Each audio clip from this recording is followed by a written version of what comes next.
kai žmogus gerai tuštinasi, tai yra vienas iš kokybiško gyvenimo rodiklių. Ir tai yra iš tikrųjų tiesa, nes turbūt visi žinom, ką reiškia, kai užkietėja viduriai ir negali nueiti į tualetą ir kaip blogai tu jautiesi.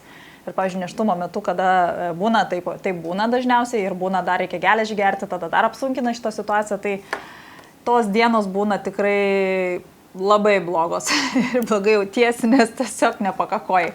Tai, o apie bezdutę tai tokia labai juokinga istorija dėl to, kad prieš metus kalėdos ir kaip šeimoje kažkas pasakė, nu ten pabezdėjau prie savo antros pusės, ten jau jauni, žodžiu, jau vaikai, jau anūkai.